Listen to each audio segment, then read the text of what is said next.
now open. As earlier explained to you before the arrival of the party, those who want to speak directly to the Honorable Prime Minister, you will have to line up in the middle of the...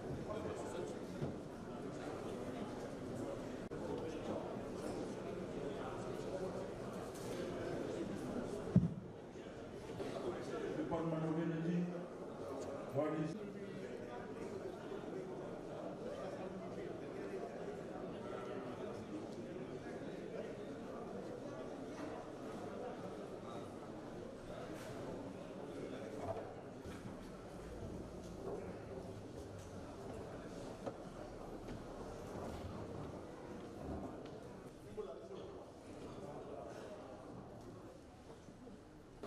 Department of Energy, what is here? Bula Vinaka, everyone.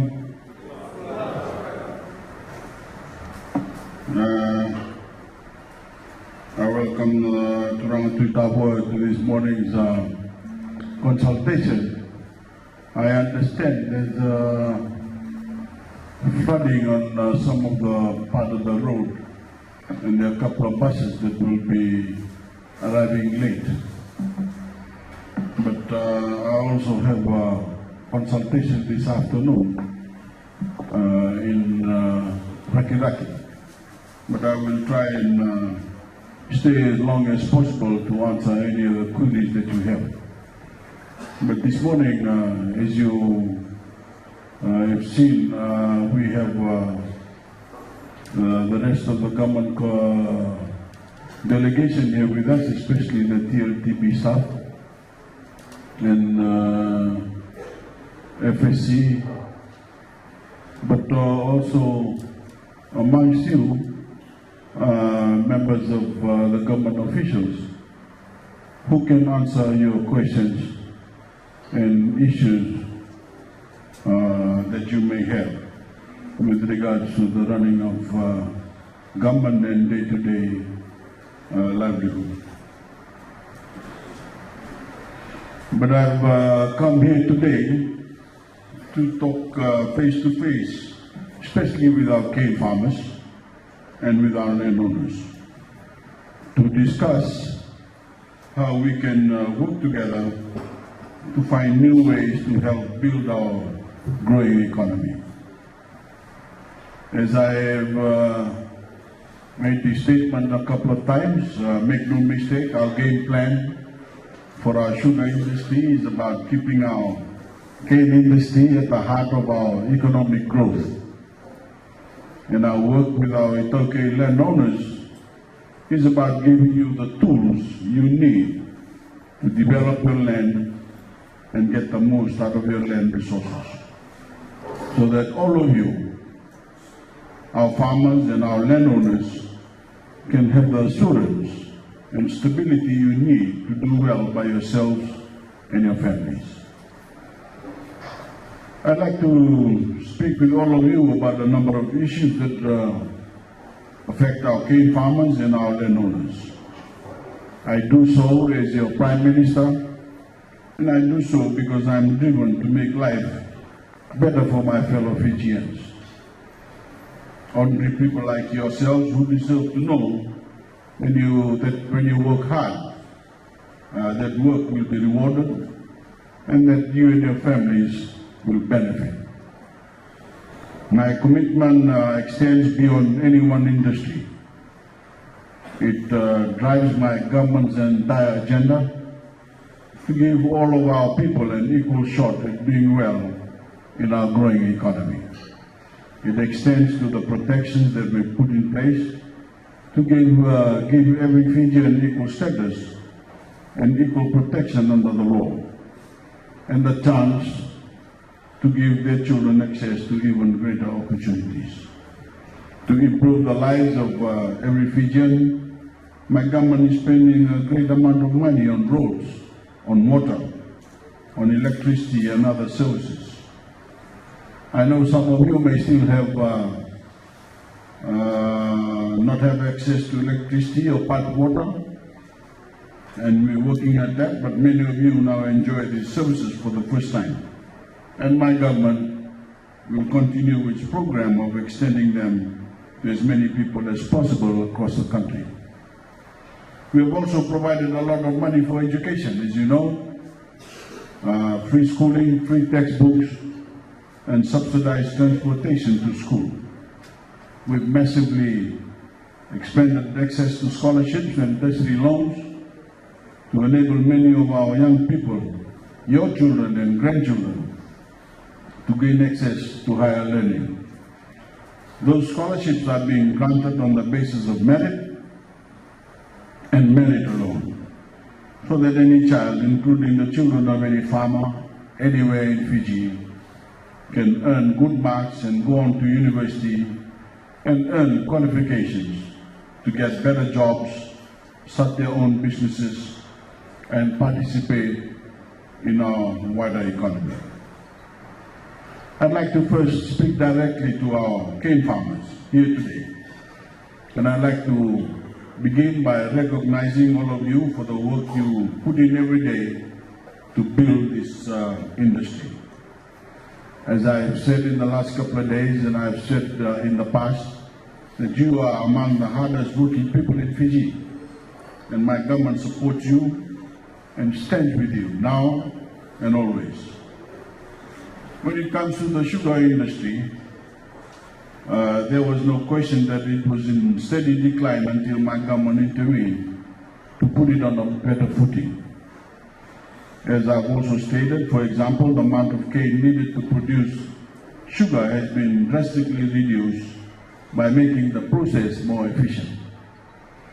The TCTs just a few years ago was about 13 or 14, now it's just a little over 9. We've set unprecedented funding towards capital programs this financial year. In total, the budget toward the sugar industry was increased to $60 million, nearly double last year's allocation. And with our support, cane production in 2018 is anticipated to reach close to 2 million tons. Too often we hear big promises from the opposition in certain quarters, but we really don't hear real solutions. They talk about giving $100 per ton, but they never talk about how to bring down the actual cost base for your cane. And that is the only way you'll really see bigger profits, now and over the long term. Only when we bring down the cost of production can we put this industry on a real path to a more sustainable and more profitable future. That is why my government has given wide-reaching assistance that is seriously lowering your cost base. We are boosting cane production and improving extension services, transportation, and harvesting. We've helped transfer new and better technologies to farmers. We've set aside nearly $16 million for the cane replanting program, and that major funding increase has led to 5,671 hectares planted in 2017, compared to 3,900 in 2016. Still, our reports indicate that we have 30,000 hectares of land that remains idle or underutilized. So I encourage all of you to take advantage of this grant to plant more cane. My government introduced a fertilizer subsidy in 2009, and in the last budget we've made that subsidy even more generous, lowering the price paid by our farmers to only $20 per bag. And we've seen a fertilizer sale increase of nearly 40% since January last year. So keep taking advantage of this great subsidy. I know many of you face ongoing issues with labor shortages. That is why we've made a big push towards mechanized farming. We assisted 21 cooperatives with $90,000 each deposit payment on mechanical harvesters. Already, we've increased the total percentage of cane harvested by mechanical harvesters from 8% last year to 18%. My government also introduced a new $6.3 million weedicide subsidy program this financial year, aimed at helping our cane farmers maximize the yield of their harvest through assistance in paying for the herbicides that are necessary to protect their crops. Now, our farmers are paying only 45% of the total price. Through our sugarcane rehabilitation and small ground scheme, my government has set aside $1 million for supplies like fencing materials, pumps and water tanks, all of which will allow our smaller sugar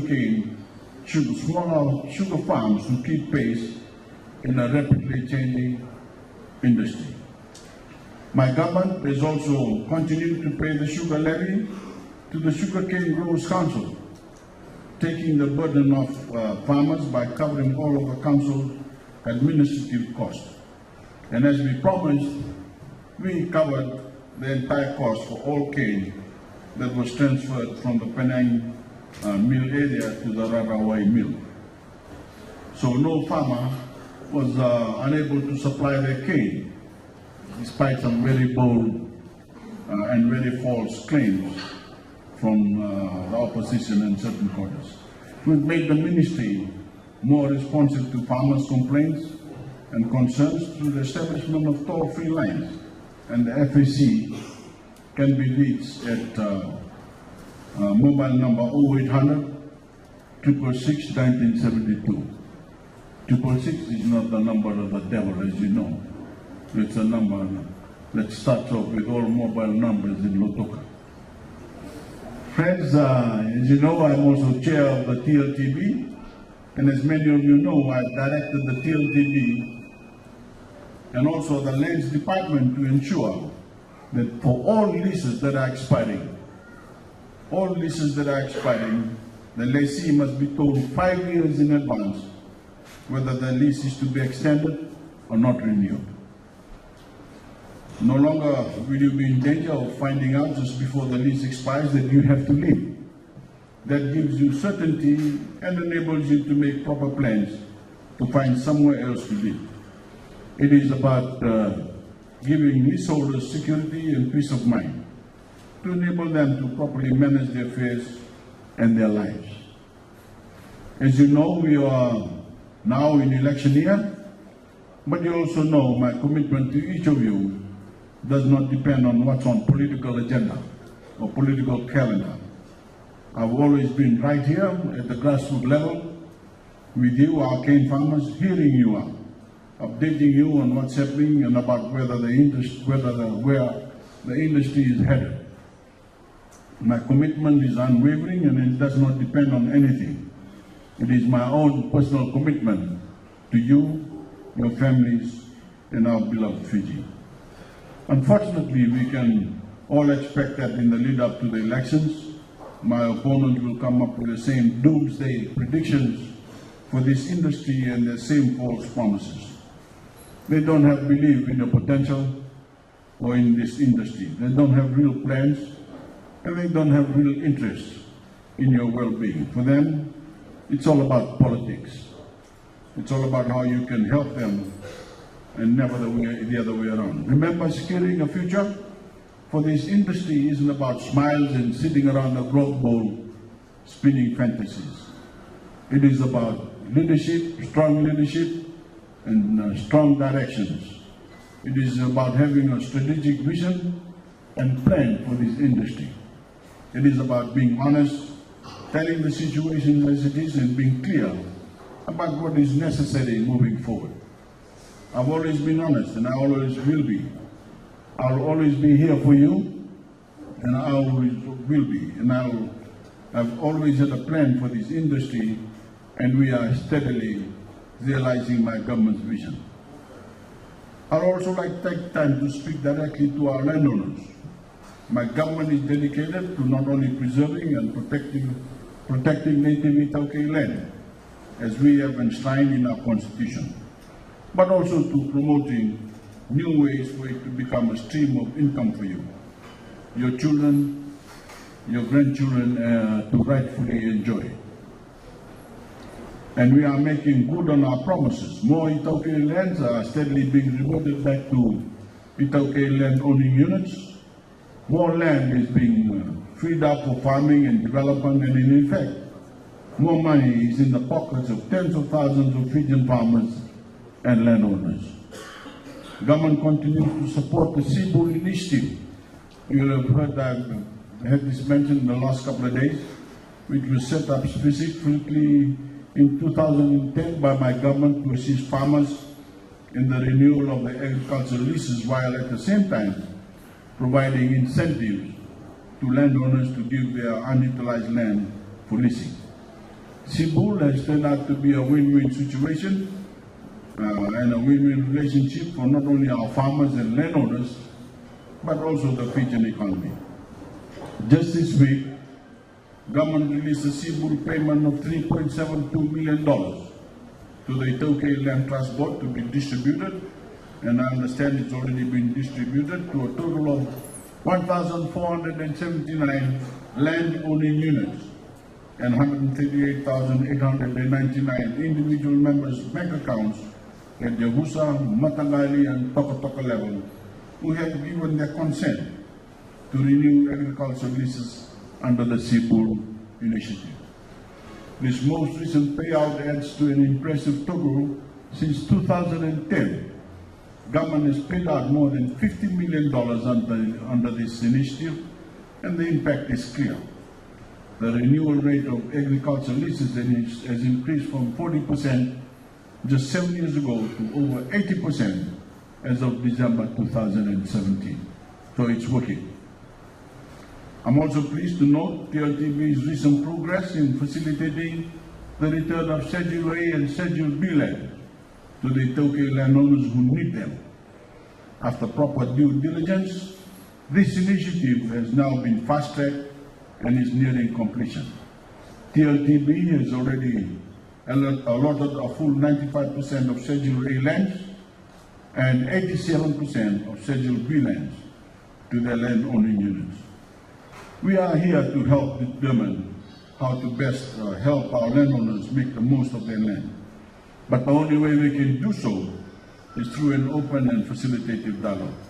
We are here to learn, we are here to listen, and we are here to help you grow both yourself, grow your businesses, and by extension, grow all of Fiji. With your constant input, we are working to lay the groundwork for a system that is fair, predictable, and allows both landowners and tenants to plan for the future. I hope that through this consultation this morning will bring us both progress and clarity. We have gathered a capable team here today, and they are at your disposal.